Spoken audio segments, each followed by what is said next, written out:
Some West Ham transfer news and gossip for you today. No big surprise really. It's only a couple of days until the transfer window opens and West Ham better be ready to do business, both ins and outs. I'll do a little video later on, maybe explaining a little bit about the accounts reports that were published yesterday, which give a little bit of indication to what business we can be expecting West Ham to do in this upcoming window. But as I say, we'll get to that in a separate video.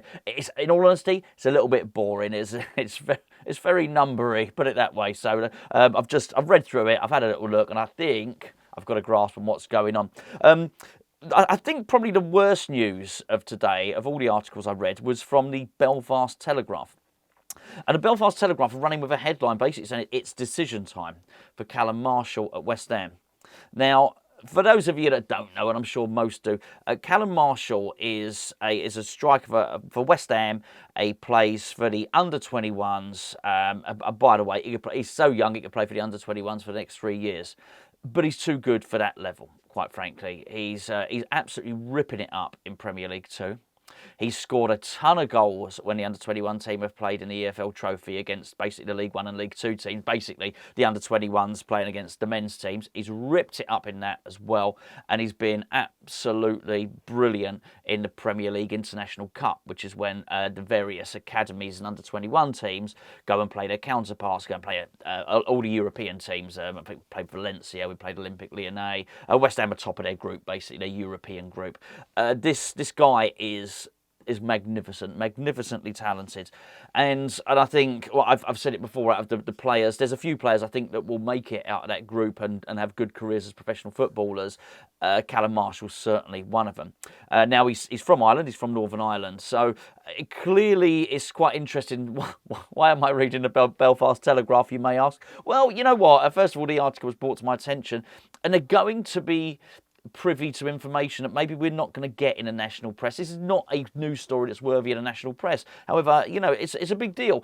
He's already made his senior appearance for the Northern Ireland national team. So this is a really, really big deal for Marshall. Look, we're great mates with the Belfast Hammers here at Hammers Chat as well, and we know this kid is very, very highly rated.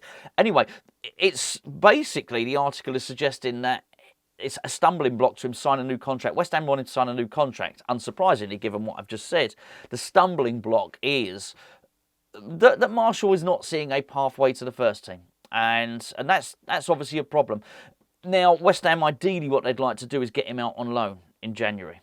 But what they really want to do is get him tied down to a contract before they put him out on loan. Because West Ham are fully aware that when he goes out, and there's a couple, I think Colchester are interested in signing him, I think Swindon are interested, there's a number of clubs interested in signing him on loan.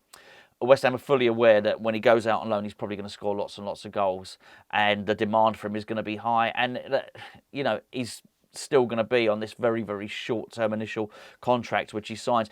West Ham have done a really good job of signing down people to proper deals. People like George Earthy, Dan Rigg. I think Casey has signed a new deal as well. There are a number of them who have signed deals. Marshall's not one of them. So yeah, a little bit of a problem ahead there on this one. I just wonder if there is a means for, if David Moyes is going to get this new deal, 2.5-year deal, where maybe Moyes, Mark Noble, Stuyton and the academy team can, when I say the team, I mean, you know, Steve Potts and people like that, can sit down and try and build a pathway to this kid and give him some assurances, which will help him maybe sign a new deal. But sort of watch this space on this one. That wouldn't be particularly great news for West Ham, it has to be said. The other news is Marseille have joined Olympique Lyonnais in, I was going to say, the race for Saïd Benrahma. I don't think it's a race. I think, you know, it's fine. I think, you know, stand still where you are and he'll come to you. I don't think you need to race towards him. He's sort of, he's travelling in that direction anyway, because he wants to get out at West Ham. Two clubs being interested in him certainly helps. We're not going to see our money back. I always read varying reports. It was anything between sort of 23 million and anything up to 30 million was how much we paid for him. I don't know. Truth of the matter is I don't know. But whatever it is, we're not going to be seeing most of that back. I would be surprised if we get £10 million for that player. But I'll talk about this more later on when I do the video about the financial figures and how it impacts us bringing players in. But we need to get players out, basically.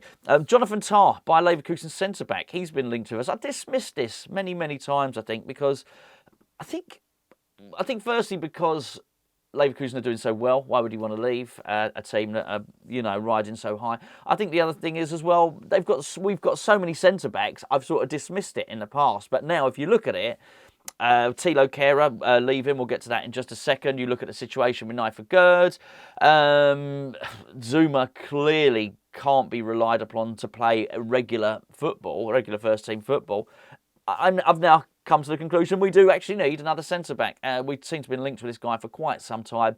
However, so are Newcastle. Newcastle are apparently seeking a partner for Sven Botman. So, Jonathan Tah could well be the very chap. So, I guess watch this space on that one. Man City back in for Lucas Paqueta. I don't know. Look, as I say, a lot of this stuff I'm just reading. I'm just looking at the news, as I say, the Callum Marshall one from the Belfast Telegraph, and I just go and try and collate as much news as possible and bring it to you. Man City back in for Lucas Paqueta. I think it's a good story. I think it's a clickbaity story if you want, but why would they?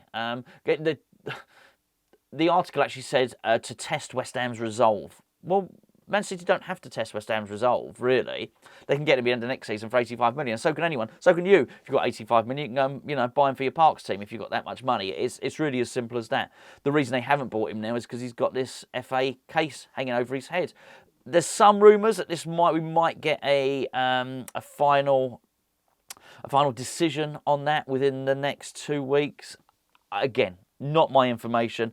I'm not sure at all. I don't know why. I just sort of expect this thing to drag some more. Unless Man City have some inside information that Lucas Paqueta is going to be acquitted, why would they come back in now? Because they're in the same situation that they were, which they could end up spending. Because West Ham want 100 million now. If you get Lucas Paqueta, you want him now, it's 100 million pound. Why would Man City spend 100 million pound on somebody that could face a year's ban or possibly even more? Who knows? Anyway, Monaco are in for Thilo Kehrer, which is really good.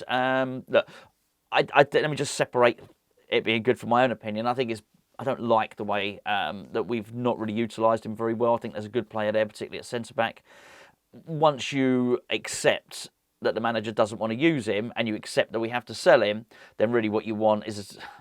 It's not even so much a bidding war, because I don't think we're going to make loads of money on this player. It's just you want him sold to get him out as quickly as possible so we can bring players in. Monaco have joined the race for him. That's another race. Bayern Munich, Juve also all in for Thilo Kehrer, apparently. So, look, that's really good. That's really good news in terms of for Kehrer, who probably needs to get out of the club, really, doesn't he? So there you go. I think that's probably the easiest sale we're going to make in the upcoming transfer window. I think if anything gets done early, it'll probably be that one. Giovani Simeone, not really getting many starts for Napoli. He might be Diego Simeone's son. I might have that wrong. We're being linked to him. We've been linked to him loads and loads of times. He's 28. I'll tell you now, he's not prolific. He is not prolific at all. I think he might have scored 8 goals last season and got 1 assist. I think he might have scored 1 goal this season, something like that. In his career, he's played 350 odd games. I had a little look before recording this video. Scored 85 goals, something like that. And a lot of that was done. Certainly not at the level that he's at now. So, yeah, I'd be very surprised if we did this. They're offering him out. I'm pretty sure they are offering him out because Napoli don't fancy him themselves. So, there you go. It's one of those things. Anyway, look, I'll be following this video up with a financial one. Even I'm bored at the prospect. But no, seriously, I'm gonna try and condense it so I'm not just throwing numbers at you. I'm gonna try and explain what it means for West Ham, really, once we forget the numbers, once we understand what's going on, what it means for West Ham, particularly in the upcoming transfer window.